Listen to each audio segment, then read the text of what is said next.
सभी विद्यार्थियों को नमस्कार। मैं उमेश माथुर। पिछली क्लास में आपने पढ़ा था फलन, और फलन पढ़ लिया, फलन के प्रकार हो गए, सारा टॉपिक हो गया, बहुत तरह के एग्जाम्पल्स हो गए। तो अब नया टॉपिक आपका आता है सीमा। ये पहले से तय था। सीमा आपका फर्स्ट ग्रेड में भी है, सेकंड ग्रेड में भी है और ACF के सिलेबस में भी है।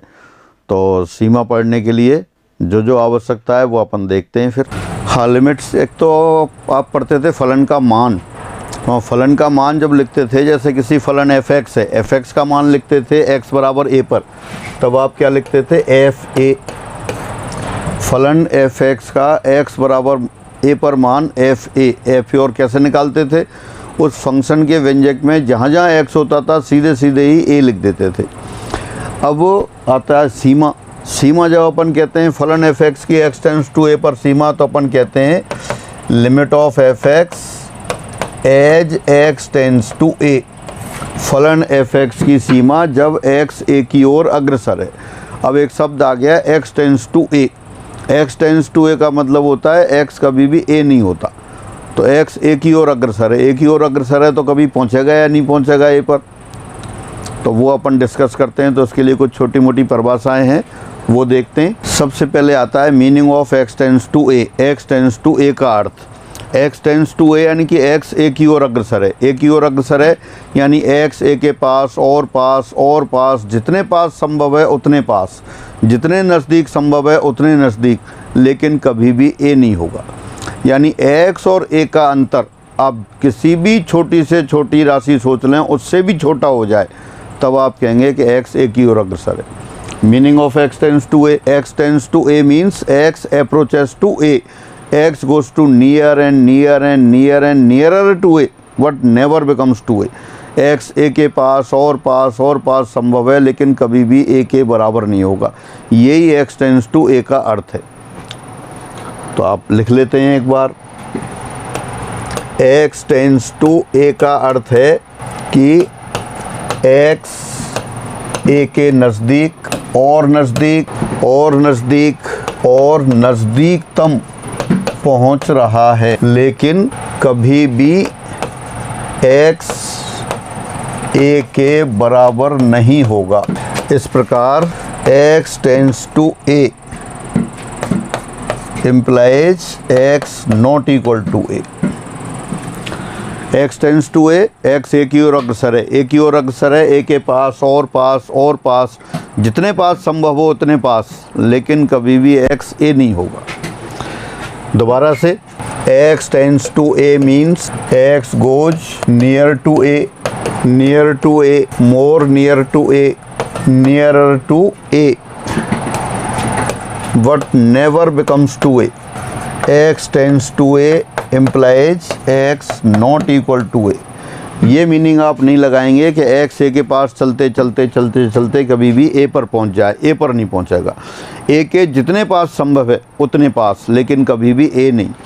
और अगर दूसरे शब्दों में कहें आप, if difference of x and a mod of x minus a, और you can say a minus x, किसी भी छोटी से छोटी राशि, जो भी छोटी से छोटी धनात्मक राशि आप सोच लें, उससे छोटा हो जाए, तब आप कहते हैं कि x tends to a। If mod of x minus a, mod of x minus a means difference of x and a can be made less than by any positive real number however small, then we say x tends to a। यहाँ delta क्या है? Delta is very small positive quantity। Here delta is very small positive quantity। दोनों का meaning एक ही है। जब आप कह रहे हैं कि x tends to a, x tends to a, x a के पास और पास और पास, कितने भी पास संभव हो उतने पास पहुंच जाए, लेकिन वो कभी भी a के बराबर ना हो। इसी को कह दिया कि x और a का अंतर, x और a का अंतर यानी कि मापांक x माइनस a, किसी भी छोटी से छोटी धनात्मक राशि जो आप सोच सकते हैं उससे भी छोटा हो जाए, तब आप कहेंगे x टेंड्स टू a। अगर एग्जाम्पल की बात करें, एग्जाम्पल x टेंड्स टू 1 का अर्थ है या तो x बराबर 1.0000001 पॉइंट के बाद कितनी जीरो लगा दी आपने, 100-200 करोड़ जीरो लगा दी और फिर 1 लगा दिया। x tends to 1, x tends to 1 का मतलब है x बन के बहुत पास है। कितना पास है, 1.0000, आपने 100-200 करोड़ जीरो लगा दी, फिर 1 लिख दिया ये। या x बराबर 0.999999, इस तरह से। यहाँ तो 1 से ज़्यादा है और यहाँ 1 से कम है। 1 से कम है लेकिन कितना कम है, 0.9999, कितने 9 लगा दिया आपने, करीब 1000-2000 करोड़ 9 लगा दिया आपने इसमें। तब आपके, अब ये 1 से छोटा तो है लेकिन 1 नहीं है, यहाँ 1 से बड़ा है। तो ये किस तरह से, अगर आप ग्राफ में देखें ये 1 है आपका, अब आप 1 की ओर जा रहे हैं, ये रियल लाइन ले लिया आपने, 1 की ओर जा रहे हैं। या तो आप लेफ्ट हैंड साइड से 1 की ओर जाएंगे या राइट हैंड साइड से जाएंगे। 1 की ओर जाएंगे तो 1 पे तो पहुंचेंगे नहीं, 1 पे पहुंचेंगे नहीं तो 1 से कम रहेंगे, तब आपने लिखा है 0.9999। या हो सकता है 1 पर राइट साइड से आ रहे हों, आप राइट साइड से आ रहे हों तब भी 1 पे नहीं पहुंचेंगे, क्या होगा, तो 1 प्लस समथिंग रहेगा।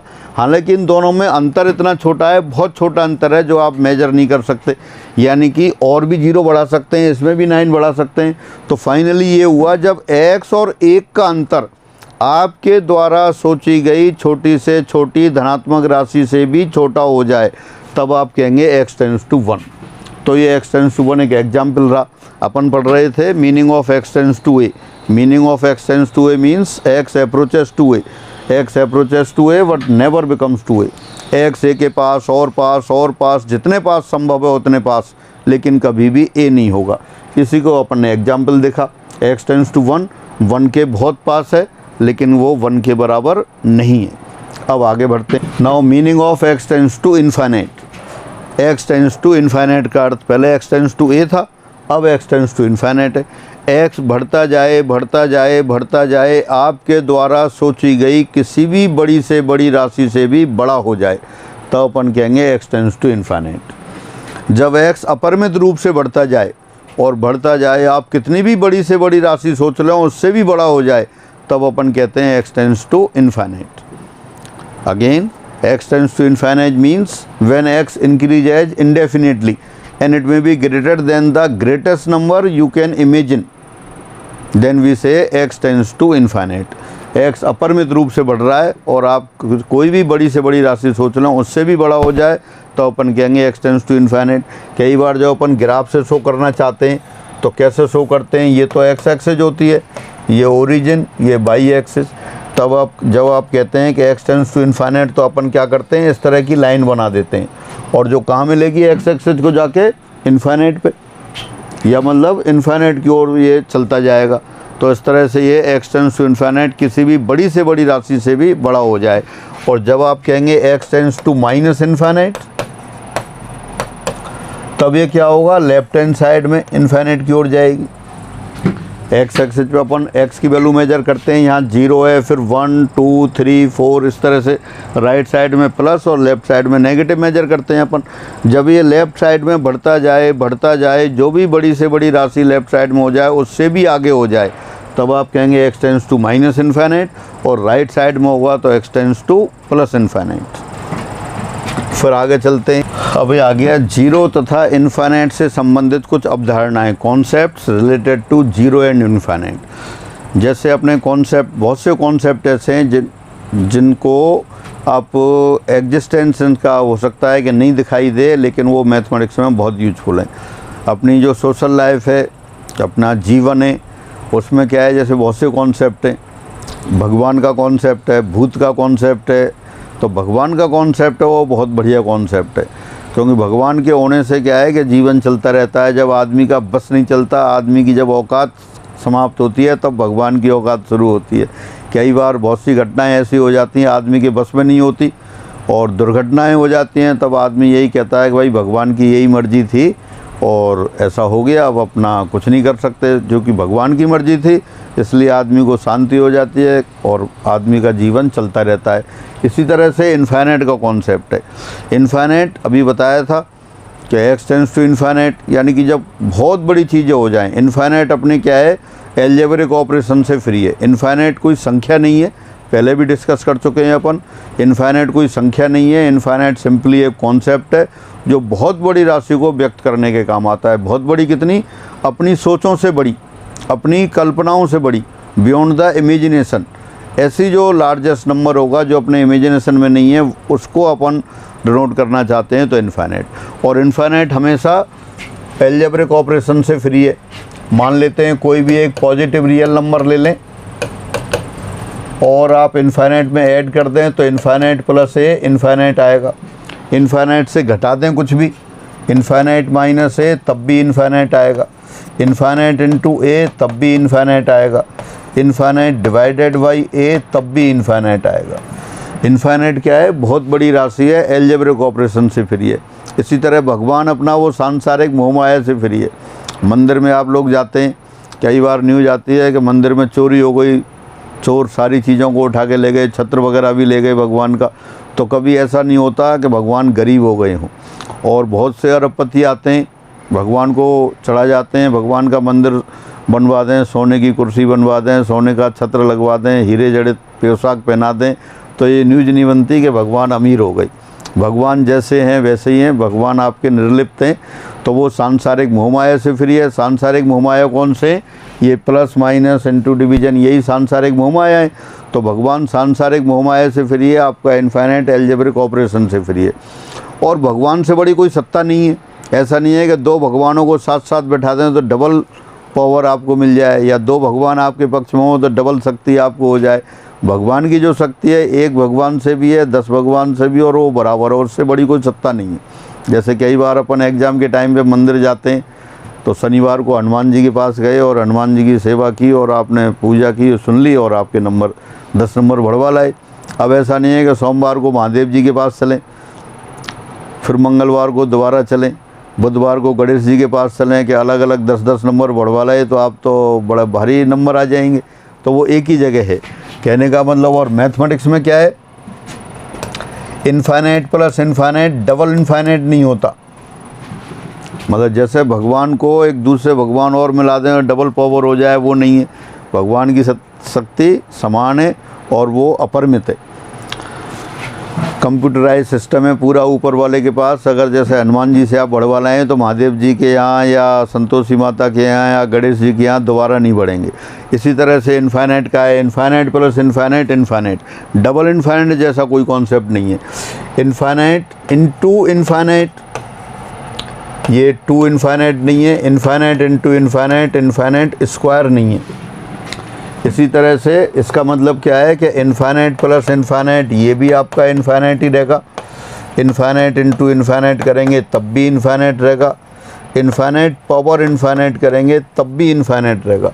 यानी कि इनफाइनाइट से बड़ी कोई संख्या संभव नहीं है। जीरो का क्या? जीरो अपन कहते हैं जीरो नथिंग। नथिंग को छोड़ के अपन कैलकुलस में इस तरह से देखेंगे, बहुत छोटी राशि, बहुत छोटी, जितनी छोटी आप सोच लो उससे भी छोटी। मतलब ये भी कल्पनाओं से छोटी है आपकी। जैसे आप हिंदू माइथोलॉजी में देख सकते हैं, आत्मा होती है। जीरो को आत्मा से कंपेयर कर सकते हैं आप। आत्मा से छोटा कुछ नहीं है। कई बार जब वो व्यक्ति का स्वर्गवास होता है, ऐसा शरीर में से कुछ भी गायब नहीं होता लेकिन फिर भी सब चला जाता है। ऐसा नहीं है जब स्वर्गवास हो रहा है 1-2 नाखून कम हो जाता हो, या 1-2 बाल चले जाता हो, या 1 उंगली चली जाती हो, कुछ कम नहीं हो रहा। जीरो क्या है? बहुत छोटी, जितनी छोटी सोच लो उससे भी छोटी। इसी तरह आत्मा क्या है? अति सूक्ष्म है, आपकी कल्पनाओं से भी छोटी है, निकल जाती है शरीर में से, कुछ भी पता नहीं पड़ रहा। वजन भी कम नहीं हो रहा है, बाल भी कम नहीं हो रहे हैं, हाथ पैरों में उंगलियां भी कम नहीं हो रही है, नाखून भी कम नहीं हो रहे हैं, फिर भी आपकी क्या है कि सब चला जाता है। तो इनफाइनाइट बहुत बड़ी राशि, आपकी कल्पनाओं से बड़ी राशि। जीरो बहुत छोटी राशि, आपकी कल्पनाओं से भी छोटी राशि। अब दोनों को कुछ मिक्सिंग देखते हैं, आप दोनों को मिला के देखते हैं। तो कुछ राशि ऐसी होती हैं, अभी अपन वहाँ फलन का मान पढ़ रहे थे तब आपने पढ़ा अनिर्धार्य, वहाँ पढ़ा था आपने zero into infinite. Zero into infinite ये क्या है? अनिर्धार्य राशि है, इनडिटर्मिनेट है। 7 अनिर्धार्य राशि होती हैं अपने पास। अनिर्धार्य जिनका निर्धारण संभव नहीं है, जिनका मान कुछ भी हो सकता हो। एक फिजिकली मैं इसका एग्जाम्पल देता हूँ। जीरो इंटू इन्फाइनाइट, जैसे अगर एक लाइन है, अपन देखें 1 2 3 4, ये लाइन मैंने बोर्ड पर बना दी। इसमें कितने पॉइंट दिखाई दे रहे हैं? 4 पॉइंट दिखाई दे रहे हैं। अब इनके बीच में अगर और पॉइंट लगा दें, अब देखें यहाँ 7 पॉइंट दिखाई दे रहे हैं, यानी कि जो पॉइंट्स है, और पॉइंट क्या है ज्योमेट्री में, पॉइंट अपन मानते हैं कोई आप शार्प पेंसिल ले लें, छिली हुई पेंसिल ले लें और उसको अपनी कॉपी पर टच कर दें। कॉपी पर टच करेंगे, आप छुआएंगे तो जो आकृति बनती है वो पॉइंट है। और पॉइंट की लंबाई, चौड़ाई, ऊंचाई, मोटाई, एरिया, वॉल्यूम सब नेग्लिजिबल है तो सही कुछ ना कुछ, लेकिन इतना छोटा है कि आप मेजर नहीं कर सकते, तो यानी कि बिल्कुल नेग्लिजिबल है, यानी कि आप कह सकते हैं 0। तो अगर एक पॉइंट की लंबाई देखें तो आप 0 है। लेकिन जब अपन एक कंटिन्यूस डिस्ट्रीब्यूशन हो जाता है, आप 1 सेंटीमीटर वाली लाइन लें, 1 सेंटीमीटर वाली लाइन में कितने 0 आ गए? इन्फाइनाइट 0। कितने पॉइंट आ गए? इन्फाइनाइट पॉइंट आ गए, यानी 0 0 मिला के आपने इन्फाइनाइट पॉइंट ले लिए तो 1 सेंटीमीटर बन गया। और अगर 5 सेंटीमीटर बनाना चाहें आप, तो 5 सेंटीमीटर में भी क्या आएगा? 5 सेंटीमीटर में भी इन्फाइनाइट पॉइंट आएंगे। दोबारा से एक पॉइंट की लंबाई या चौड़ाई जो भी कुछ है, लंबाई मान लें आप यहाँ 0 है, और पॉइंट मिला के आपने लाइन बना दी। लाइन कितनी बना दी? 1 सेंटीमीटर वाली बना दी। तो 1 सेंटीमीटर वाली लाइन में कितने पॉइंट दे रहे हैं आप? इन्फाइनाइट पॉइंट दे रहे हैं, क्योंकि वो कंटिन्यूस डिस्ट्रीब्यूशन हो गया, सतत व्यवस्था हो गई, उसमें आप काउंट कर ही नहीं सकते। ये लाइन बनाई थी, इसमें तो काउंट हो रहे हैं आपके कि 7 पॉइंट है, लेकिन इसमें काउंट नहीं कर सकते आप। 5 सेंटीमीटर की लाइन है, उसमें भी काउंट नहीं कर सकते आप। यहाँ 20 सेंटीमीटर वाली बनाते हैं, उसमें भी काउंट नहीं कर सकते। और आप यहाँ से लेके अपने घर तक लाइन ले जाएं, उसमें भी काउंट नहीं कर सकते। 1 सेंटीमीटर वाली लाइन में इन्फाइनाइट पॉइंट है, 5 सेंटीमीटर वाली लाइन में इन्फाइनाइट पॉइंट है, 20 सेंटीमीटर वाली लाइन में इन्फाइनाइट पॉइंट है, और जब यहाँ से आप अपने गांव तक लाइन बना के ले जा रहे हैं उसमें भी इन्फाइनाइट पॉइंट है। यानी कि एक पॉइंट की लंबाई 0, और जब आपने इन्फाइनाइट पॉइंट लिए तो कोई भी लंबाई आप बना ले रहे हैं, यानी कि 0 इंटू इन्फाइनाइट के द्वारा कोई भी मान व्यक्त हो रहा है। तो इसलिए जिसका निर्धारण संभव नहीं है वो अनिर्धार्य है। The quantity which can not be determine is called indeterminate. तो देयरफॉर 0 इंटू इन्फाइनाइट क्या है? अनिर्धार्य है, इनडिटर्मिनेट है। और भी अनिर्धार्य रूप होते हैं, अपने फंक्शन के साथ पढ़े थे। 0/0 बेसिक अनिर्धार्य रूप है, इन्फाइनाइट ऑफ इन्फाइनाइट है, इन्फाइनाइट माइनस इन्फाइनाइट है, 0 इंटू इन्फाइनाइट है। इसके अलावा 1 to the power infinite, 0 power 0, infinite power 0, कुल 7 अनिर्धार्य रूप हैं। और ये 7 अनिर्धार्य रूप ये लिखे हुए हैं, ये आपके अभी चैप्टर में यूज होंगे, ये अपन ने फलन वाले टॉपिक में भी पढ़े थे, तो इन सभी को आप याद रखेंगे। अनिर्धार्य रूप यानी कि ऐसी राशि जिसका निर्धारण संभव नहीं हो, जो किसी भी मान को ग्रहण कर सकता। तो जब भी आपका 0 इंटू इन्फाइनाइट इस तरह से होगा, 0 बहुत छोटी राशि है, किसी भी राशि में जोड़ दें, घटा दें, कोई फ़र्क नहीं पड़ता, गुणा कर दें तो वो 0 हो जाती है। जैसे यदि a धनात्मक राशि हो, a प्लस 0 ये a आएगा, a माइनस 0 ये भी a आएगा, a इंटू 0 ये 0 हो जाएगा। बहुत छोटी राशि है, किसी भी राशि से गुणा करेंगे 0 हो जाएगा। और a/0, 0 चूँकि बहुत छोटी राशि है तो इसका निर्धारण संभव नहीं है, इसको कह देंगे डज नॉट एग्जिस्ट, विद्यमान नहीं। ये अपन पहले से जानते हैं कि 0 से भाग मान्य नहीं है, जब भी भाग देंगे तो नॉन 0 होगा। और 0 इंटू इन्फाइनाइट आपने देख लिया अनिर्धार्य, और इन्फाइनाइट प्लस इन्फाइनाइट ये भी आपका इन्फाइनाइट आएगा, इन्फाइनाइट इंटू इन्फाइनाइट ये भी इन्फाइनाइट आएगा, infinite into infinite into infinite कितनी बार भी कर लें इसको, ये इन्फाइनाइट ही आएगा।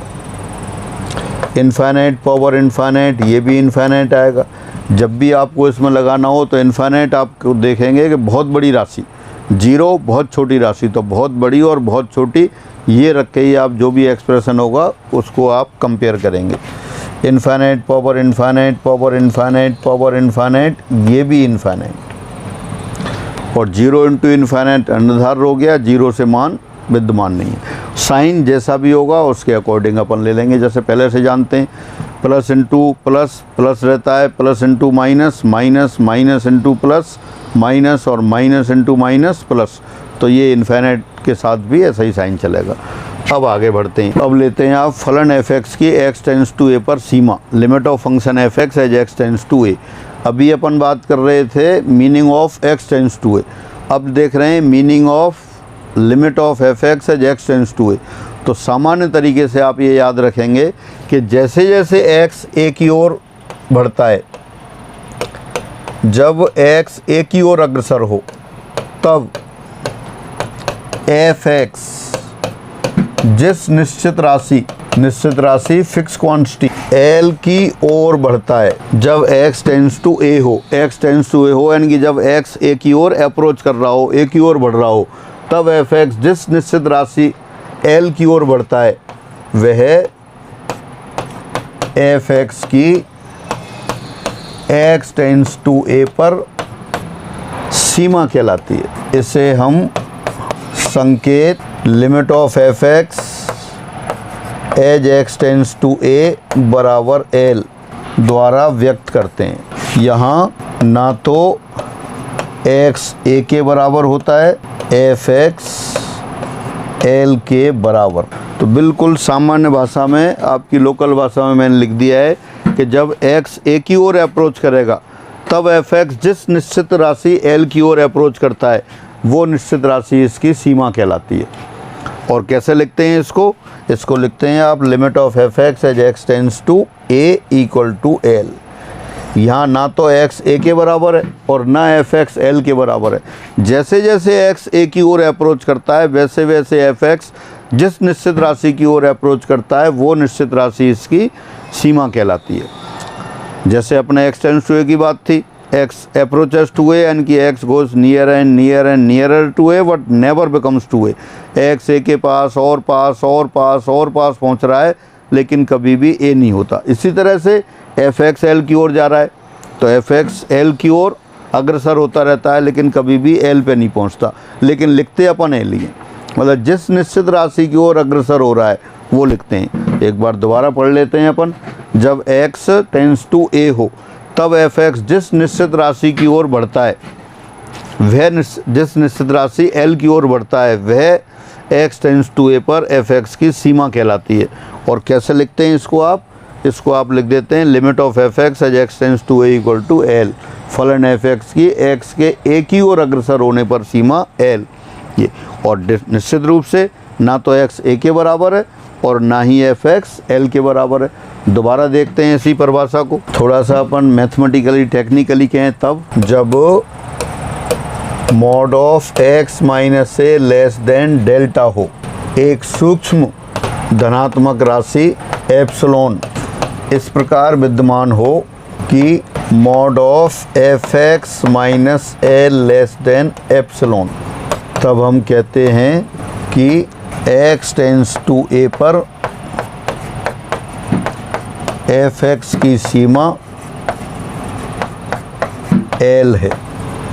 जो पहले लिखा था वही दोबारा लिख दिया है, पहले सिंपल सामान्य भाषा में लिखा था, अब तो टेक्निकली लिख दिया है। जब mod of x minus a less then delta, जब x और a का अंतर डेल्टा से छोटा हो। डेल्टा क्या है, जो पहले डिस्कस किया था, अति सूक्ष्म धनात्मक राशि है, यानी x और a का अंतर किसी भी छोटी से छोटी धनात्मक राशि से छोटा हो रहा हो, यानी कि x a की ओर अग्रसर हो रहा हो, तब fx और L का अंतर किसी भी छोटी से छोटी राशि एप्सिलॉन से छोटा हो जाए, यानी कि fx L की ओर अग्रसर हो। यही तो बात थी। तब fx की x टेंड्स टू a पर सीमा L कहलाती है। यहाँ पर ने लिखा है, इसको ऐसे भी लिख सकते थे, जीरो नहीं लिख रहे हैं तब भी उसका मीनिंग ये है कि mod of x minus a less then delta. Modulus कभी नेगेटिव तो होता ही नहीं है, तो जीरो से बड़ा होगा, जी बराबर नहीं होगा कभी भी, वो कन्फ्यूजन नहीं हो, तो इसलिए अपन ये भी लिख सकते हैं कि when mod of x minus a less then delta, तब एक सूक्ष्म धनात्मक राशि एप्सिलॉन इस प्रकार विद्यमान हो कि mod of fx minus l less than epsilon, तब हम कहते हैं कि x टेंड्स टू a पर fx की सीमा L है। और कैसे लिखते हैं इसको, ये लिख देते हैं आप limit of fx as x tends to a बराबर L। निश्चित रूप से यहाँ x not equal to a और fx not equal to L। जब आप कहते हैं limit of fx as x tends to a बराबर L, तब ना तो x a के बराबर है ना ही fx L के बराबर है। तो फाइनली एक बार दोबारा से, जैसे जैसे x a की ओर अप्रोच करता है वैसे वैसे fx जिस निश्चित राशि की ओर अप्रोच करेगा वो निश्चित राशि फलन एफ एक्स की x टेंड्स टू ए पर सीमा कहलाती है। और अगर limit of F x as x tends to A बराबर l हो, तब ना तो यहाँ x a के बराबर होगा, ना एफ एक्स l के बराबर होगा। बिल्कुल आसान कॉन्सेप्ट है, लेकिन कैलकुलस में सबसे महत्वपूर्ण कॉन्सेप्ट यही है। टिपिकल भी कह सकते हैं, लेकिन टिपिकल जब आप परिभाषा को याद नहीं रखें और उस पर ध्यान नहीं दें। बिल्कुल आसान, जैसे जैसे x a की ओर अप्रोच कर रहा है, वैसे वैसे एफ एक्स जिस निश्चित राशि l की ओर अप्रोच करता है वो इसकी सीमा कहलाती है। और यहाँ ना तो, और लिखते कैसे हैं, limit of F x as x tends to A बराबर l लिख देते हैं। जब ये लिखा होगा तो आपको इस बिल्कुल क्लियरली और स्पष्ट रूप से ध्यान रखना है कि ना तो x a के बराबर है और ना एफ एक्स l के बराबर है। अब इस कॉन्सेप्ट को समझने के लिए अपन एक एग्जाम्पल लेते हैं। एग्जाम्पल लिखा है फलन एफ एक्स बराबर x square minus 1 when x not equal to 1 की x टेंड्स टू 1 पर सीमा की परिभाषा की सहायता से ज्ञात करो। Find the limit of F x as x tends to limit of function f x equal to x square minus 1 x not equal to 1 as x tends to 1 using the definition of limit. Definition कौन सी थी जो भी आप लिख रहे थे? क्या लिख रहे थे कि जैसे जैसे x a की ओर अप्रोच करेगा वैसे वैसे एफ एक्स जिस निश्चित राशि की ओर अप्रोच करता है वही निश्चित राशि क्या है, इसकी सीमा कहलाती है।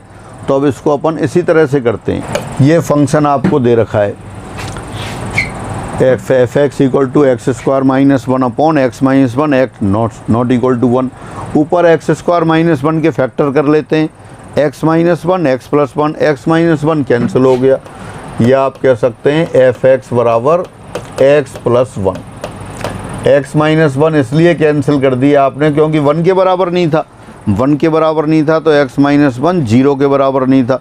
अगर 0 के बराबर होगा तो कैंसिल नहीं कर सकते आप उसे।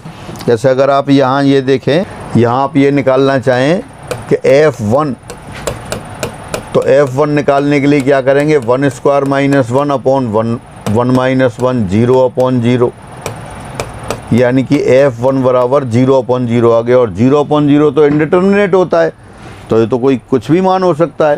तो देयरफॉर F1 विद्यमान नहीं है, F1 डज नॉट एग्जिस्ट, यानी कि यहाँ वैल्यू नहीं निकाल सकते। एक तो आपको वैसे ही दे रखा था x नॉट इक्वल टू 1, तो 1 के लिए तो वैलिड ही नहीं है, तो वैसे भी नहीं निकाल सकते। और अगर ये हटा भी देते आप इसको तब भी नहीं कैलकुलेट कर सकते क्योंकि 0 अपॉन 0 आ गया। 0 अपॉन 0 इंडिटर्मिनेट होता है, इसलिए अपन कह सकते हैं कि F1 का मान संभव नहीं है यहाँ पर। तो अपन अब मान की बात नहीं थी, आपको तो लिमिट की बात कर रहे थे, तो ये हटा देते हैं। हाँ, अब अपन बात करते हैं इसकी लिमिट की। Limit of F x as x tends to 1, तो जो पहले अपन डिस्कस कर रहे थे उसकी साथ से अपन टेबल बना लेते हैं।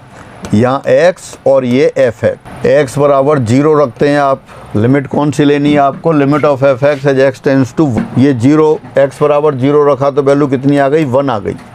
फिर आपने लिखा x बराबर 0.1, 0.1 तो आ गया 1.1। ये कहाँ से रखते जा रहे हैं, इसी में रख रहे हैं।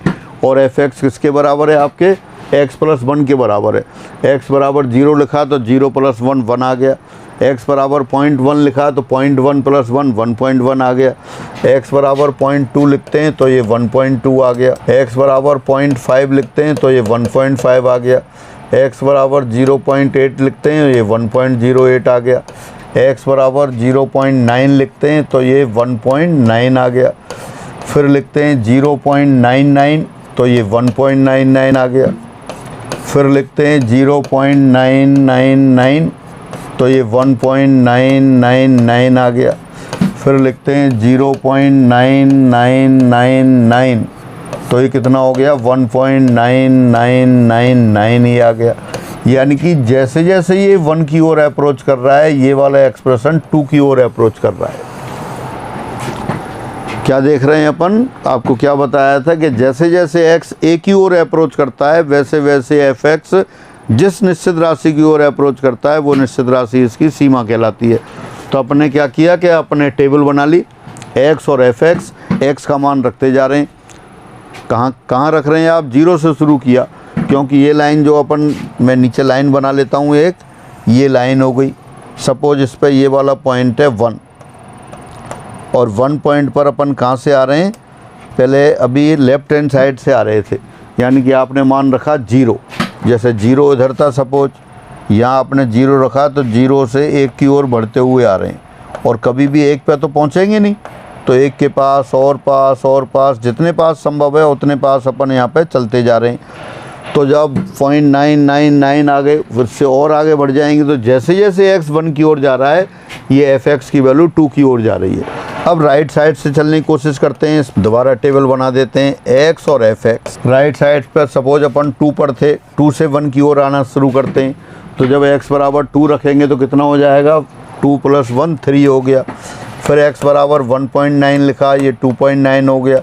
x बराबर 2.8 रखा तो 1.8 रखा तो ये 2.8 हो गया। इसी तरह से आप x बराबर 1.5 रखा, ये 2.5 हो गया। x बराबर 1.2 रखा, ये 2.2 हो गया। x बराबर 1.1, ये 2.1, 1.01 2.01, 1.001 2.001, 1.0001 2.0001। तो जैसे जैसे ये 1 की ओर जा रहा है fx की वैल्यू फिर 2 की ओर जा रही है। यानी जो आपने फंक्शन ले रखा है fx बराबर x² - 1/x - 1, उसकी वैल्यू अपन देख रहे हैं। आपको x टेंड्स टू 1 पर लिमिट निकालनी है, तो x टेंड्स टू 1 पर लिमिट निकालने के लिए क्या किया आपने, पहले तो 0 की साइड से 1 की ओर आ रहे थे, अब अपन 2 की साइड से चलते चलते 1 की ओर आ रहे हैं, और जैसे जैसे 1 की ओर आ रहे हैं आप देख रहे हैं जैसे जैसे x 1 की ओर अप्रोच कर रहा है fx 2 की ओर अप्रोच कर रहा है। अगर यहाँ देखें फिगर में आप, अब यहाँ जैसे 2 की साइड से आप इधर आ रहे थे 1 की तरफ, तो जैसे जैसे 1 के पास आएंगे, 1 पे तो कभी आएंगे नहीं, 1 पे कभी नहीं आएंगे, तो ये आपका 1 के पास और पास चलते जाएंगे। तो fx की वैल्यू कहाँ जा रही है, 2 के पास और पास। जैसे जैसे आप 1 की ओर जा रहे हैं 2 की ओर। जब छोटे मानों से आते हैं ये तो कहलाती है मतलब x tends to 1 from left hand side, और ये कहलाती है x tends to 1 from right hand side. एक बार तो 1 पर बाईं ओर से आ रहे हैं और एक बार दाईं ओर से आ रहे हैं, किसी भी ओर से आ रहे हों fx का मान हमेशा 2 की ओर जाता है, तो इसलिए आप इसको लिख सकते हैं फिर। तो देयरफॉर लिमिट ऑफ fx यानी कि x² - 1/x - 1 as x tends to 1, ये 2 के बराबर है। आप देख सकते हैं यहाँ ना तो x बराबर 1 है और ना ही fx बराबर 2, लेकिन फिर भी आपने क्या लिखा, limit of fx as x tends to 1 बराबर 2 लिखा। जिस निश्चित राशि की ओर अप्रोच कर रही है वो राशि आप लिखते हैं। तो ये लिमिट का बहुत बेसिक कॉन्सेप्ट है और अच्छा कॉन्सेप्ट है, महत्वपूर्ण है। इस पर डायरेक्ट क्वेश्चन आते हैं, अगर आपको कॉन्सेप्ट याद है तो बिना कैलकुलेशन के ऐसे ही टिक कर देंगे। अभी एग्जाम वाले क्वेश्चन लेंगे अभी अपन, तब आपको बताऊंगा कि इस कॉन्सेप्ट पे जो क्वेश्चन आते हैं वो डायरेक्ट आप कैसे लिख सकते हैं।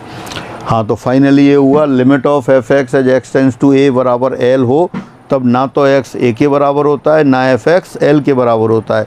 ये आपने इस एग्जाम्पल से देखा। अब आगे चलते हैं, इस कॉन्सेप्ट को समझने के लिए एक और एग्जाम्पल लेते हैं। अनंत गुणोत्तर श्रेणी infinite GP 1 + 1/2 + 1/4 + 1/8 + 1/16 and so on का योग जानते हैं 2 के बराबर होता है। इनफाइनाइट GP का योग क्या होता है, गुणोत्तर श्रेणी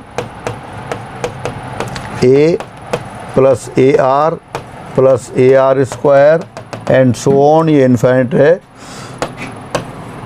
का योग S ये बराबर होता है A/1 - R when R numerically आप 1 से छोटा हो। ये आप जानते हैं, ये इनफाइनाइट GP है। इनफाइनाइट GP का सम अनंत पदों का योग कितना होता है, A/1 - R होता है। और अपने क्वेश्चन में क्या दे रखा है, अपने क्वेश्चन में दे रखा है 1 1/2, तो इसका सम अगर निकालेंगे आप इसका, तो यहाँ सम कितना आ जाएगा 1/1 - 1/2, फाइनली 2 आ गया। तो ये आपको गुणोत्तर श्रेणी दे रखी है, तो इसको अपन ज्योमेट्रिकली देखते हैं कैसे, और फिर लिमिट का कॉन्सेप्ट इसकी सहायता से समझने की कोशिश करते हैं। लिमिट का कॉन्सेप्ट वही, यदि limit of fx as x tends to a बराबर l हो, तब ना तो x a के बराबर है ना fx l के बराबर है। ये अपन इस एग्जाम्पल से समझने की कोशिश करते हैं। आप ऐसा करते हैं, एक डिस्टेंस ले लेते हैं। सपोज ये डिस्टेंस है और ये डिस्टेंस यहाँ O से A तक है, और पूरा कितना है ये O से A तक आपकी डिस्टेंस है, ये मान लेते हैं आप 2 मीटर है। अब इस 2 मीटर की डिस्टेंस को आप कवर करना चाहते हैं, कहाँ से स्टार्ट करना है, O से चलना है और A तक आना है। O से A तक की दूरी कितनी है आपके पास, 2 मीटर है ये, तो इसको आप कवर करना चाहते हैं। लेकिन चलने का तरीका आपने डिसाइड कर लिया। चलने का तरीका क्या है कि जितनी दूरी आपको कवर करनी है एक स्टेप में, उसकी आधी चलेंगे। जैसे आपको कितनी कवर करनी है, 2 मीटर, तो अपन क्या करेंगे, पहले स्टेप में कितनी चलेंगे, 2 का आधा 1 मीटर चलेंगे। तो पहले स्टेप में कहाँ जाएंगे आप, इसके बिल्कुल बीचों बीच में आ जाएंगे। जैसे सपोज आप यहाँ A1 बिंदु पर आ गए, O से चले, आपको आना कहाँ तक था, A तक। लेकिन किस तरह चलना है कि जितनी दूरी आपको कवर करनी है उसका आधा तय करते हैं अपन एक स्टेप में। आप हो सकता है एक स्टेप में या एक छलांग में आप 8 मीटर चल जाएं आप, लेकिन आपको 2 मीटर चलना है। और किस तरह से चलेंगे कि जितना कवर करना है उसका आधा। तो पहले स्टेप में आप OA के मध्य बिंदु A1 पर आ गए, कितना आ गए, 1 मीटर आ गए। अब अगले स्टेप में चलते हैं। अगले स्टेप में अब A1 है, अब A1 के इसके मध्य बिंदु पर यहाँ आ गए आप A2 पर, फिर आधी मीटर और आ गए। अब कितना रह गया, इतना रह गया। फिर अगले स्टेप में चले, A2 के आधे पे आप यहाँ A3 पर आ गए, फिर इसके आधे पे आए आप यहाँ A4 पर आ गए। इस तरह से हर स्टेप में आप इसके पास A के पास आते जा रहे हैं। तो ये चली गई दूरियां कितनी हैं वो लिख लेते हैं अपन। अब चली गई दूरियों का योग। पहले स्टेप में चले आप 1 मीटर, टोटल कितनी थी, 2 मीटर थी। और चलने का तरीका क्या था कि जितना आपको कवर करना है उसका आधा चलते हैं आप। तो पहले स्टेप में O से A की ओर चलने की प्रक्रिया में आप A1 पर आए, A1 पर आए तो कितना चल दिया, 1 मीटर। अब A1 से A पर आना है तो फिर आप आधा चलेंगे। अब 1 मीटर चलना है, उसका आधा तय किया आपने, तो अगले स्टेप में 1/2 मीटर। अब यहाँ A2 पर आ गए आप। अब A2 और A के बीच में कितना है, 1/2 मीटर है, लेकिन पूरा नहीं चल सकते, फिर उसका आधा चलेंगे। आधा चलेंगे आप A3 पे आ गए, कितना है, 1/4। फिर अगले स्टेप में इसका आधा 1/8, फिर अगले स्टेप में इसका आधा 1/16, फिर अगले स्टेप में इसका आधा 1/32। इसी तरह से आप चलते रहेंगे। अगर आप फिजिकली देखें तो कितने स्टेप के बाद A पर पहुंच जाएंगे, A पर कभी नहीं पहुंचेंगे आप, ज़िंदगी भर चलते रहें, पीढ़ी दर पीढ़ी चलते रहें, तब भी नहीं पहुंचेंगे। क्यों नहीं पहुंचेंगे, आपका चलने का तरीका ही इतना है, ऐसा है। कैसा है तरीका कि जितनी दूरी तय करनी है उसका आधा चलते हैं। आपको 1/32 मीटर चलना है, लेकिन आप उसका आधा चलेंगे। जब जितना चलना है उसका आधा चलेंगे तो पहुंचेंगे नहीं, फिजिकली कभी संभव नहीं है। आप जीवन भर चलते रहें, पीढ़ियों चलते रहें, तब भी नहीं पहुंचेंगे। तो इसका मतलब आप हर स्टेप के बाद कैपिटल A के पास और पास और पास और पास पहुंच रहे हैं। आप A के बहुत नज़दीक पहुंच जाएंगे, लेकिन A पर नहीं पहुंचेंगे। यही तो लिमिट का कॉन्सेप्ट है। यानी कि जो अपन पहले कह रहे थे कि इसका योग 2 है, क्या लिखा आपने लिखा है इसका योग 2 है। दरअसल ये योग ना हो के n पदों के योग की n टेंस टू इन्फाइनाइट पर सीमा है। ये जो GP लिखी है ये इन्फाइनाइट GP है। अनंत पद आप चल नहीं सकते, जीवन भर चलेंगे तब भी फाइनाइट होगा। आप हो सकता है करोड़ों पद चल रहे हैं, लेकिन वो पद कैसे होंगे, फाइनाइट होंगे। जीवन भर चलते चलते है तो फाइनाइट ही, इन्फाइनाइट तो पहुंच ही नहीं सकते। इन्फाइनाइट तो कॉन्सेप्ट है सिंपल। तो ये जो इन्फाइनाइट पदों का योग की बात कर रहे हैं, ये योग नहीं हो के क्या है, ये गुणोत्तर श्रेणी के n पदों के योग की n टेंस टू इन्फाइनाइट पर सीमा है। तो यहाँ जो योग अपन योग निकालेंगे, इसका n पदों के योग का फॉर्मूला आपको पता है पहले से। इसका योग कितना आ जाएगा, अब SN बराबर आ जाएगा A into 1 - 1/2 whole power n upon 1 - 1/2।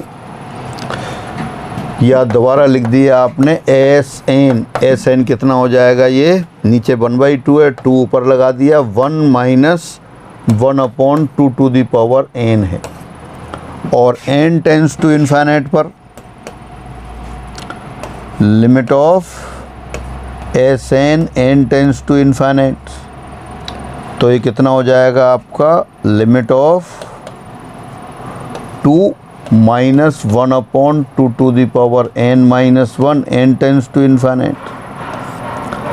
अब 2 की जब पावर बढ़ाते जाएंगे तो ये संख्या बढ़ती जाएगी, और 1/, बहुत बड़ी राशि, वो छोटी राशि हो जाती है। तो 2 माइनस 1 अपॉन इन्फिनिट यानी कि 2 माइनस 0 2 आ गई। तो जो आप योग की बात कर रहे थे वो योग नहीं हो के क्या है, वो limit of s n as n tends to infinite पर सीमाएं। Limit of s n n tends to infinite बराबर 2।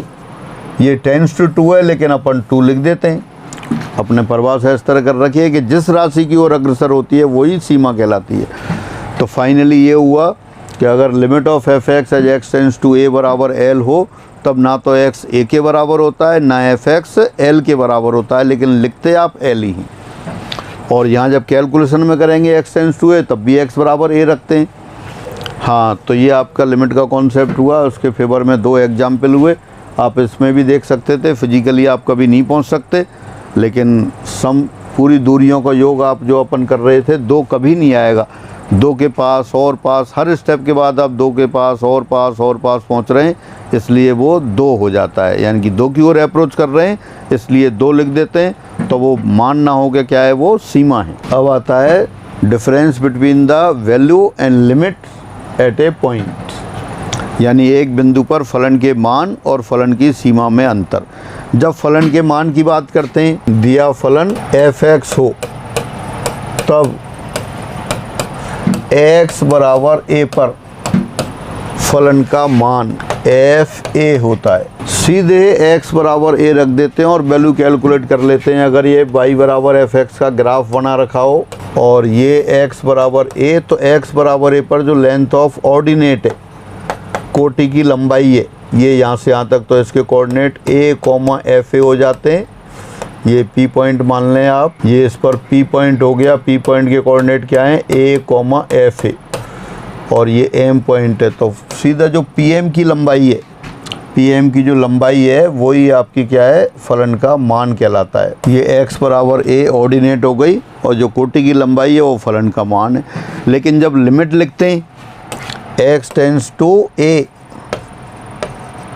अब कैसा सिंबल है अपने पास, अब अपने पास सिंबल है limit of F x as x tends to A. X tends to A का मतलब आपने अभी देख लिया था कि X approaches to A, X approaches to A यानी कि एक्स ए के पास और पास और पास जा रहा है। तो वो इस तरह से आप एक डॉटेड लाइन बना दें, ये लिमिट को डिनोट करेगी। मतलब अपन एक्स ए की ओर जा रहे हैं। हालांकि जब यहाँ पे ये कंटिन्यूस ग्राफ होता है तो लिमिट और वैल्यू दोनों बराबर हो जाती हैं। तो जैसे जैसे आप लेफ्ट हैंड साइड से या राइट हैंड साइड से फंक्शन उस ए की ओर बढ़ेंगे तो जो ये डॉटेड लाइन आ रही है ये लिमिट को इंडिकेट कर रही है। और जब ये, हालांकि ये उसी की ओर पहुँच जाती है, अगर कंटिन्यूस फंक्शन है तो ओवरलैपिंग हो जाएंगी दोनों, लेकिन एग्जैक्ट ए पर जो वैल्यू है, जो कोटि की लंबाई है, वो तो फलन का मान कहलाता है और जो अप्रोच कर रही है वो सीमा कहलाती है। बहुत बार ऐसा होता है कि दोनों ये बराबर हो जाती हैं। जो लाइन अपन ने यहाँ बनाई है वो बिल्कुल इसके ओवरलैपिंग हो जाती है, तो दोनों बराबर हो जाती हैं। बहुत बार अलग अलग होती हैं। तो लिमिट अगर ज्योमेट्रिकली शो करना चाहते हैं, लेफ्ट हैंड साइड से जाते हैं तो थोड़ा सा इसके लेफ्ट में, और जब राइट साइड से जाते हैं तो इसके राइट में। तो लिमिट तो क्या है आपका, लिमिट एक्स टेंस टू ए पर, यानी कि ए के कुछ नज़दीक, इधर थोड़ा छोटा और या थोड़ा बड़ा, और x बराबर है ठीक उसी पर फलन का मान होता है। और लिमिट भी एक तरह से मान ही है, या तो थोड़े से कम पे या थोड़े से ज़्यादा पे, और कई बार वो दोनों बराबर हो जाते हैं, कई बार नहीं होते हैं। तो ये फलन के मान और सीमा में अंतर की बात रही। अब आगे चलते हैं। अब आती हैं आपके पास थ्योरम्स ऑन लिमिट्स, सीमा संबंधी प्रमेय, सीमाओं पर प्रमेय। तो पहले अपन लिख लेते हैं एक बार। यदि limit of F x as x tends to A बराबर एल और limit of G x as x tends to A, या L1 लिख देते हैं, ये बराबर L2, या L और L डैश लिख सकते थे। मान लेते हैं limit of F x as x tends to ए पर L1 और limit of G x as x tends to A L2 हो, तब दो फलनों के योग की सीमा लिखनी हो। Number 1, limit of F x plus g x, दोनों फलनों के योग की सीमा एक्स टेंस टू ए पर कितनी हो जाएगी, L1 प्लस L2 हो जाएगी। फलन f(x) की लिमिट L1 और gx की लिमिट L2 हो तो f(x) प्लस gx की लिमिट क्या हो गई, L1 plus L2। Limit of f(x) minus gx as x tends to a, ये कितनी हो जाएगी, L1 minus L2। Third, limit of f(x) into gx as x tends to a, ये कितनी हो जाएगी, L1 इंटू L2। यानी कि लिमिट ऑफ f(x) और gx दे रखी है, तब उनके योग की सीमा, अंतर की सीमा, गुणन की सीमा, अलग अलग सीमाओं के योग के बराबर, अंतर के बराबर, गुणन के बराबर। और आगे ले सकते हैं limit of f(x) upon gx as x tends to a, ये हो जाएगा L1 upon L2 provided L2 not equal to 0। L2 0 नहीं होना चाहिए और ये अपने आप पे इंडिटरमिनेट भी नहीं होना चाहिए। ऐसा नहीं है कि ये इन्फाइनाइट और ये इन्फाइनाइट आ जाए, इन्फाइनाइट माइनस इन्फाइनाइट आ जाए, या यहाँ 0 इंटू इन्फाइनाइट आ जाए। ये जो राइट साइड में लिमिट लिखी है ये स्वयं में अनिर्धार्य नहीं होनी चाहिए। Limit of f(x) power gx x tends to a, तो हो जाएगा L1 power L2। Limit of f(x) power gx, base की लिमिट अलग निकालेंगे, ऊपर वाली लिमिट अलग निकालेंगे, तो L1 पावर L2 आ जाएगा। और आगे देखते हैं sixth, limit of phi of f(x) as x tends to a, तो आ जाएगा आपका phi of limit of f(x) as x tends to a। यानी कि दो फंक्शन है, फाई ऑफ f(x) फलन का फलन हो गया, f(x) की x टेंस टू a पर लिमिट L है, तो अंदर ये क्या आ जाएगा, phi of limit of f(x) as x tends to a। अगर वो L है तो इसका L लिख देंगे। एग्जाम्पल देख सकते हैं आप, limit of e to the power f(x) as x tends to a, तो ये किसके बराबर हो जाएगा, e to the power limit of f(x) as x tends to a। और ये लिमिट आपको L1 दे रखा है तो e to the power L1 हो गया। और लिख सकते हैं limit of log of f(x) as x tends to a, तो ये कितना हो जाएगा, log of limit of f(x) as x tends to a। यानी limit of log of function f(x) as x tends to a, उसको लिख दिया आपने log of bracket limit of function f(x) as x tends to a। तो ये example हो गया इस पे। और देखते हैं आगे, यदि f(x) लेस देन और इक्वल टू gx हो, तब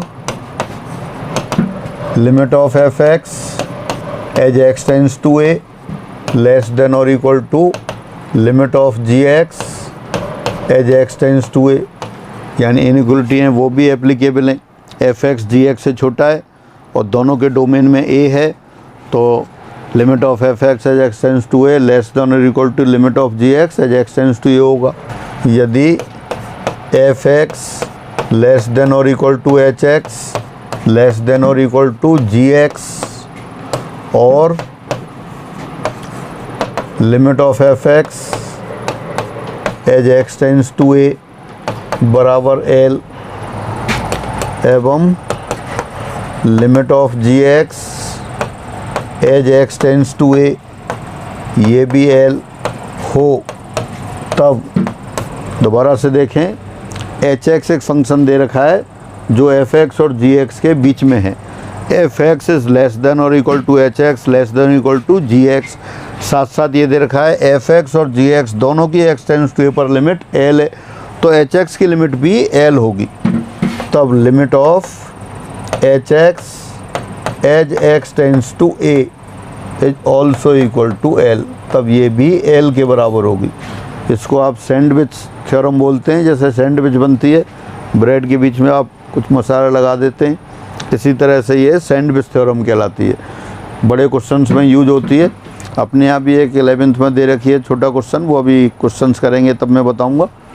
तो ये आपके इसी तरह से और भी लिख सकते हैं। अब इनको एक बार दोबारा से पढ़ लेते हैं। जो आप लिख रहे थे उनकी लिस्ट बना दी है, एक बार दोबारा से देखें।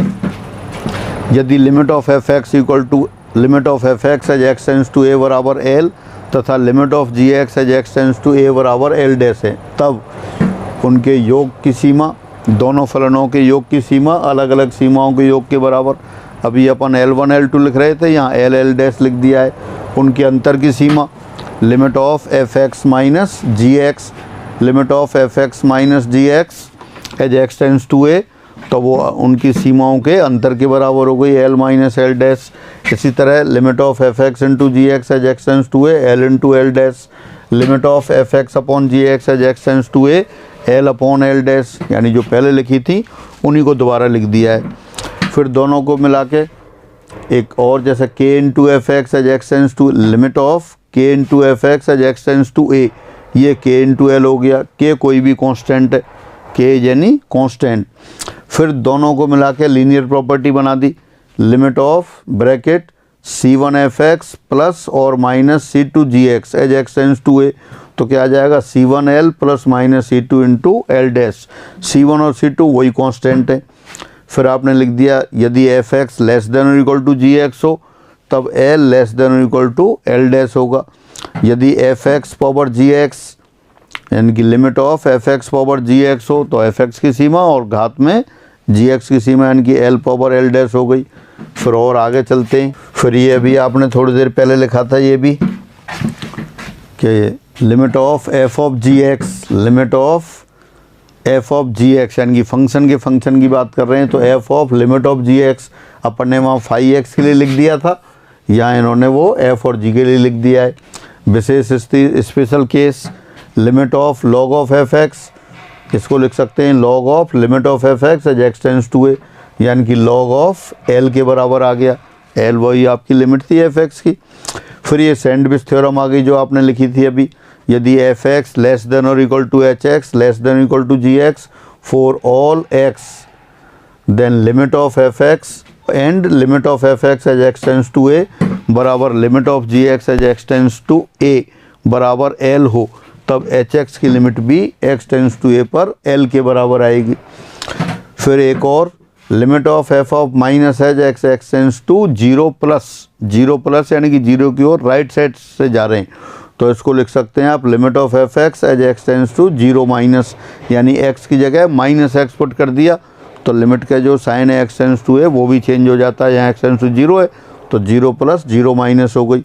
फिर limit of F x as x tends to either plus infinite और माइनस इन्फाइनाइट।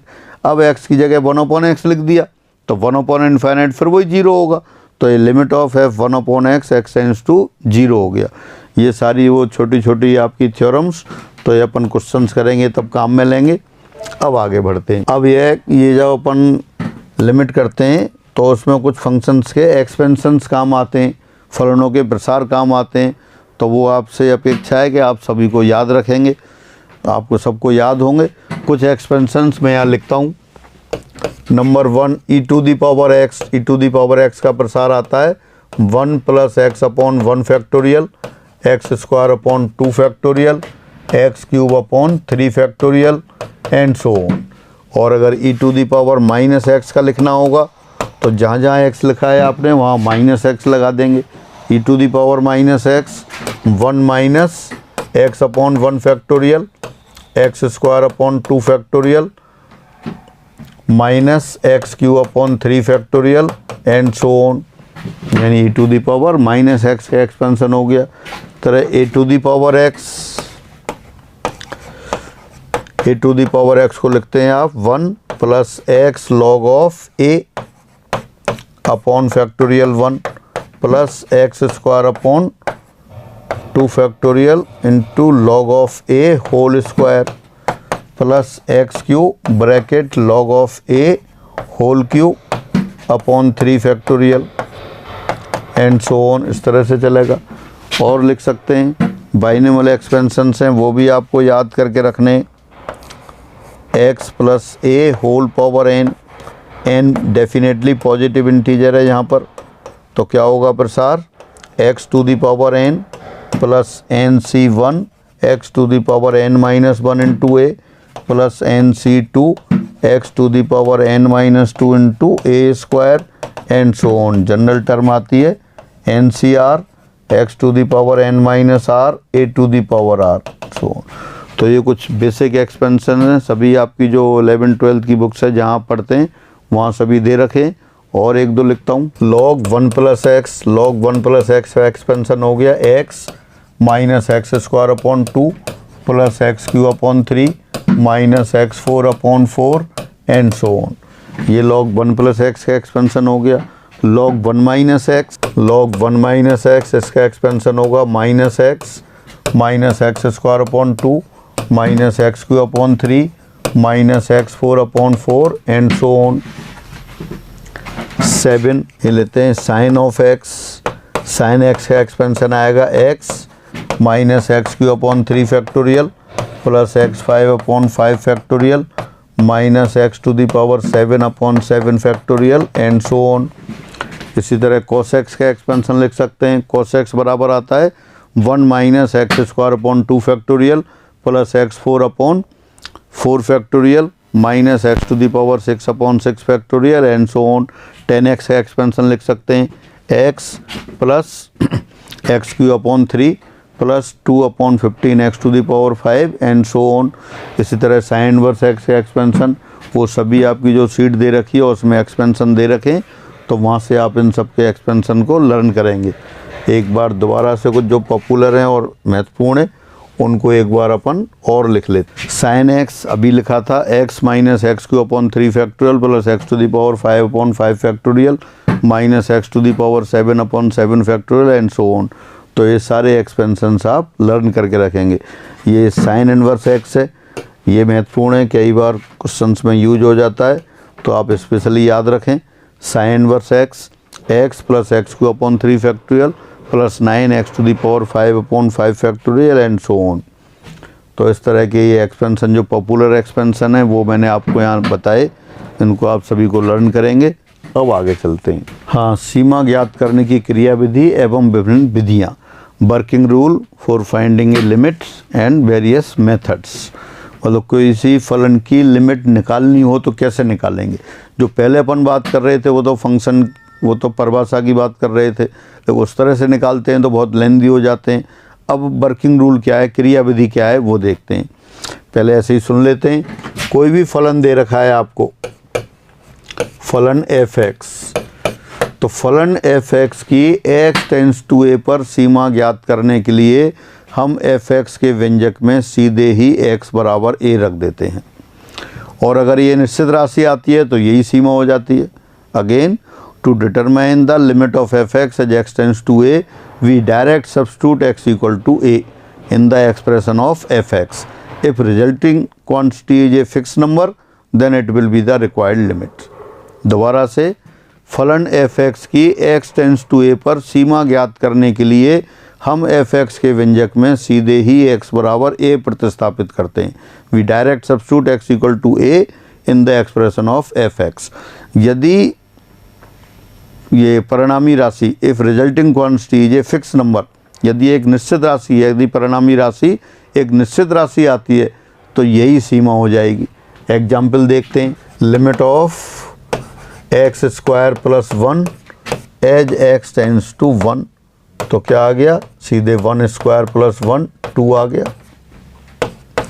क्या बताया था, फलन एफ एक्स की एक्स टेंस टू ए पर सीमा ज्ञात करने के लिए एफ एक्स के व्यंजक में सीधे ही एक्स बराबर ए रखते हैं। एक्स बराबर ए रख दिया, एक्स टेंस टू 1 था, 1 रख दिया, कैलकुलेशन कर लिया। If resulting quantity is a fix number then it will be the required limit. और देखते हैं।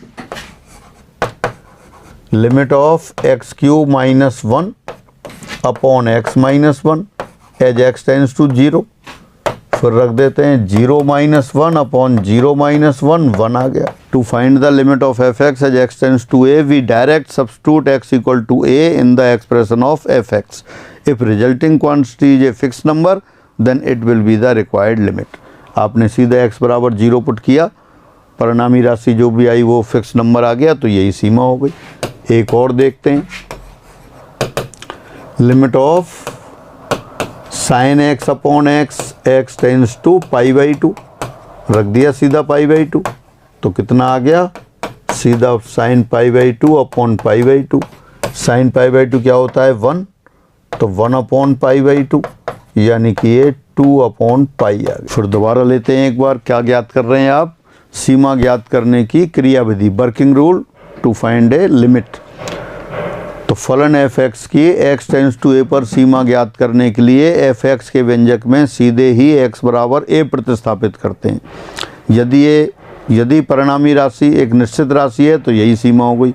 यदि परिणामी राशि एक अनिर्धारित राशि है तब उस व्यंजक को अलग अलग विधियों से अपन हल करते हैं। तब तक हल करते हैं जब तक कि अनिर्धारित रूप समाप्त ना हो जाए, और जैसे ही समाप्त हो जाएगा फिर x बराबर a प्रतिस्थापित करते हैं और जो मान आ जाता है वही सीमा होती है। पहले बताया f(x) के व्यंजक में सीधे ही x बराबर a रखते हैं। यदि वो निश्चित राशि है तो वही सीमा हो गई। यदि प्राप्त राशि अनिर्धारित है, अनिर्धारित रूप की है, इनडिटर्मिनेट है, तब हम f(x) के व्यंजक को विभिन्न विधियों से रूपांतरित करते हैं, हल करते हैं। विभिन्न विधियों से तब तक रूपांतरित कह सकते हैं, हल करते हैं जब तक कि यह समाप्त ना हो जाए।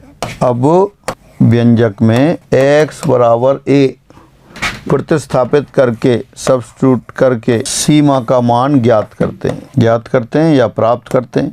तो फाइनली दोबारा से एक बार रिपीट कर देता हूँ मैं, फलन f(x) की x टेंड्स टू a पर सीमा ज्ञात करने के लिए f(x) के व्यंजक में सीधे ही x बराबर a प्रतिस्थापित करते हैं। यदि परिणामी राशि एक निश्चित राशि है तो यही अभिष्ट सीमा कहलाती है, और यदि परिणामी राशि एक अनिर्धारित रूप की राशि है तब उसको अपन व्यंजक को हल करते हैं। कब तक हल करते हैं, जब तक ये रूप समाप्त ना हो जाए, और जैसे ही समाप्त हो जाएगा फिर x बराबर a रख देते हैं।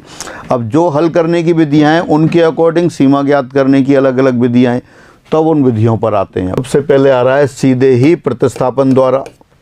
तो इसमें अपन एग्जाम्पल लेते हैं। लिमिट ऑफ, अभी लिख रहे थे उन्हीं को दोबारा लिख देता हूँ मैं उसी तरह से, x³ + 1/x + 1 x tends to 1। अब यहाँ सीधे x बराबर 1 रख देते हैं। x बराबर 1 रख दिया तो क्या आ गया, 1 + 1/1 + 1 यानी कि ये 2 के बराबर आ गया। दूसरा लिया आपने, limit of 10x/x x tends to π/4। 10π/4 सीधे x बराबर π/4 लिख देते हैं। यहाँ क्या आ गया, 10π/4 आ गया, और नीचे भी π/4 आ गया। तो क्या हो गया ये 1/π/4 यानी फाइनली 4/π आ गया। फिर नंबर 3 लेते हैं, limit of sin inverse x/x x tends to 1। अब x बराबर 1 लिखते हैं तो ये क्या आएगा, यहाँ ऊपर आ गया sin inverse 1 upon 1। sin inverse 1 होता है π/2, π/2/1 यानी कि ये π/2 आ गया। तो ये पहला मेथड हुआ सीधे ही प्रतिस्थापन द्वारा। अब फिर और भी बहुत से मेथड हैं।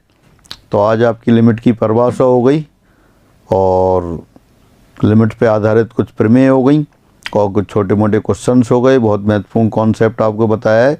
अब बाकी इस पर आधारित जो क्वेश्चंस हैं वो फिर अगली क्लास में लेते हैं। फिर आज इतना ही। सभी को नमस्कार।